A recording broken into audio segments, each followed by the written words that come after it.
a girl a-running in a group. She had a high-speed motor in a 40 Ford coupe. She had a racing cam and a supercharged. Look at Buddy, hot rod at large. She's a hot rod. She's a hot rod. She's my hot rod, baby. We got another car phone. Let's talk to the car phone here. Hello, car phone. How are you? How you doing, George? Hey, what's up? I had a question for you. I'm touching up some bad spots on an old Saturn, and I hit it with the paint, and then I clear coated over it. What's the best way to buff that out so you get the shine back on that clear coat? You know, it seems like no matter what I'm doing, it doesn't really, I can't really get that buffed out the right way. You're in luck. Today, I have two great guests. I have Ronnie the Wrench, and I have Bumper to Bumper Bernie, my man. I mean, and that Bumper to Bumper Bernie, I know, has got something on the shelf that can fix this. Don't you, Bern? Yep. What do you got? Yeah. Come on. He's drinking his Dr. Pepper. You interrupted his Dr. Pepper. Okay, what's up? Get some really, really fine 1500 sandpaper, wet sandpaper. Sand it, then hit it with some rubbing compound that's made for clear coat. And that'll get it as good as you're going to get it. Is that special rubbing compound? Because I've been using, like, the polishing compound. The polishing compound, sure. But the first thing to do is get the sandpaper. Get some 1500 grit, or they even make a 2000 grit. But 1500 should work if it's something you put out of a spray can.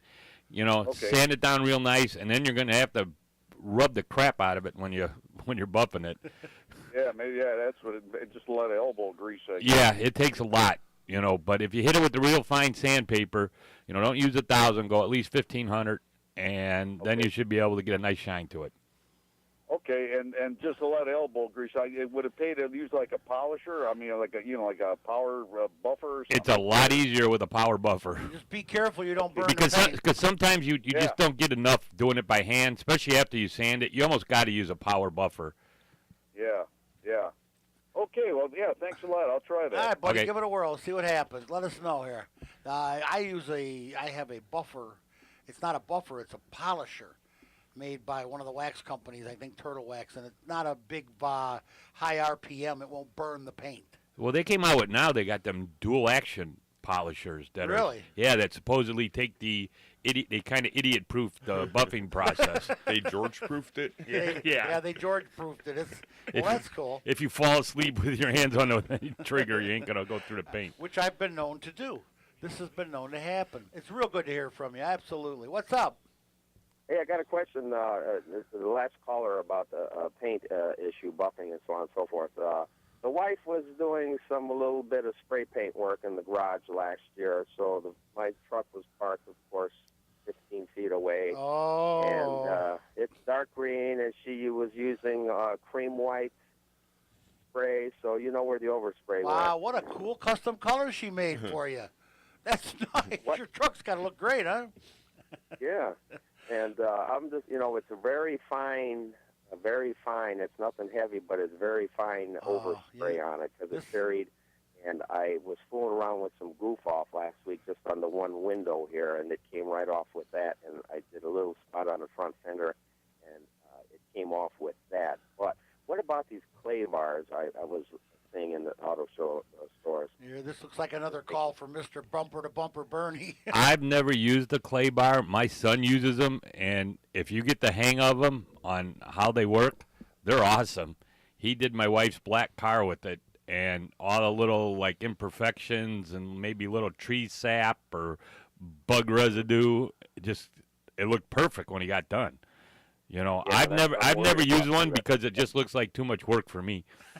Yeah. But, I think you're right about getting the knack on that. Yeah, because after you clay bar it, you got to wax it. So. And what another option is just like what you told the previous caller. Or is there something I could do? Right. I did some by hand with the rubbing compound. It was a little too harsh. Yeah, usually if it's overspray and you catch it soon enough, like if you're, but you said this was a while ago, if it's the next day, you can usually get it off with just a good, a polish cleaner, like a wax and cleaner built together. If it's been a while, I wouldn't get a rubbing compound. I'd get a polishing compound. It's not quite as coarse. Yep. And try that. or else just get a good cleaner wax, and it's going to take some elbow grease. You know, everybody thinks that. Yeah, everybody thinks that when you just put this stuff on, you just rub and it's fine. But you know, the harder you rub, the nicer it looks. You know what, Mikey? I got a suggestion for you. You get her the polishing compound. You get her a nice little polishing cloth. You get her the bar and everything. Put it in a box, wrap it up, and give it to your wife as a present. Maybe she'll get the hint. Yeah, Merry Christmas. Yeah. Yeah, here, honey. George, I got a question for you, automotive-wise. Yeah, man. My voltage meter, after DJ job a couple weeks back in the wee hours of the morning, I was traveling down the back roads and it was dark, so I noticed the lights dim for a half a second. And then when I was at the particular stop sign, I was looking at the voltmeter, and I saw it kick back to the, it rides 2 marks past the 14 number on the dial, and it flicked back to the 1400, and as it flicked back, the peripheral vision caught the lights dim for that half a second again. What might, the alternator's good, battery's good. Is there something that's shorting out, perhaps drawing that needle back? No, you know what? General Motors has had gauge problems, but I don't think that's what you got, especially if your light's dimmed. I think you have a problem in the alternator, and I think if we put it on an oscilloscope, I could show you the problem in the alternator. I don't think it's bad. I don't think it's not charging right now. It's probably doing its job, but you're looking for a failure down the road. It's coming. Hey, George, it could have been raining that day, too. Yep. You know what I mean? Yep. If it was raining, that will cause all kinds of stuff. Oh, yeah. Last night, my wife drove through a puddle coming home, and she gets home, and the lights are going brighter, dimmer, brighter, dimmer, brighter, dimmer, brighter, dimmer. This whole deal Like with one future.